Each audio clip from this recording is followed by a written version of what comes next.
Hello, family. Hope everyone's having a great week, a great day. Hope you're still fighting the good fight, knowing that Jesus does hear everything we say and he is listening to your prayers. He understands your pain. He understands that the enemy comes against his children. But hold on to faith and hold on to what you got.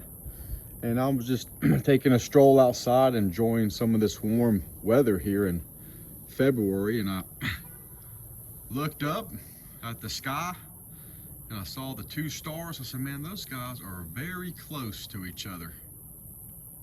And every time I see that star that's just right above the tree line, I think of Jesus. And I think of Revelations 22, you know, the river of life. But there's a verse here, and you know, Jesus is coming, that one of my favorite is Revelations 22, 12 is, behold, I am coming soon, bringing my recompense with me, to repay each one for what he has done. I am the Alpha and the Omega, the first and the last, the beginning and the end. Blessed are those who wash their robes, so that they may have the right to the tree of life, and that they may enter the city by the gates. Outside are the dogs and the sorcerers and the sexual immoral and murderers and idolaters and everyone who loves and practices falsehood. I, Jesus, have sent my angel to testify to you about these things for the churches. I am the root and the descendant of David, the bright and morning star. So those two stars are just really just catch my attention because when I come home from work, one of those stars will still be shining, and that will be the bright morning star. And I always wonder, you know, how bright heaven is, because there's no need for a sun in heaven. And God's glory is so bright that it lights up everything and on earth when he comes back. So that spoke to my heart every time I see something like that, that I can look at the rest of the sky and, you know, nothing's going on except for the moon above. But when I see those two stars like that, it always lets me know, hey, Jesus is the bright morning star, and he is with us. Even though the enemy comes against our minds, it comes against our family, comes against, brings other people in our lives to come against us and try to take what we've done for David.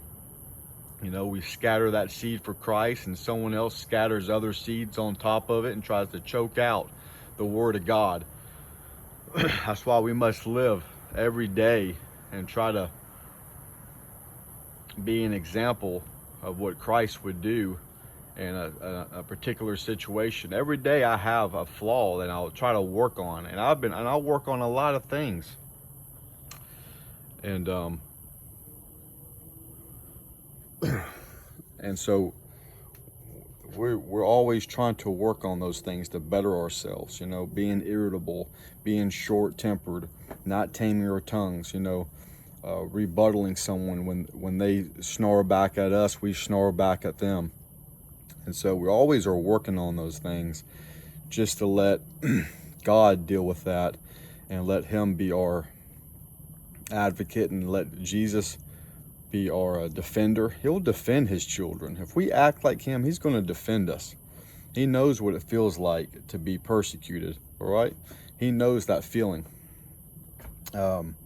He knows your loneliness when you feel like, where are you, God? Where are you, Jesus? You seem so far away.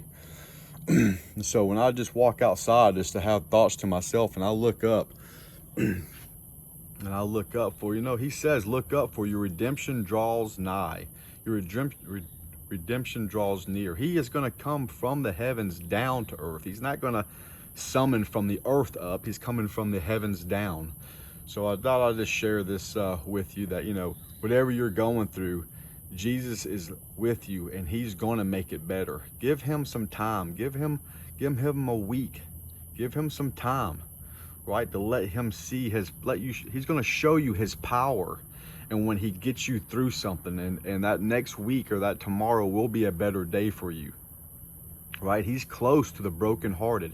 He feels your pain. He feels the oppression that these people have against you. Remember, there's power in darkness. If there's power in darkness, there's also power in oppression. Some wicked people have authority, and they use that authority as an oppression against you. That's why you must be filled with the belief and that Jesus comes to die on earth for you, that he died for sins, that God sent his only begotten Son, that whoever believes in him shall not perish.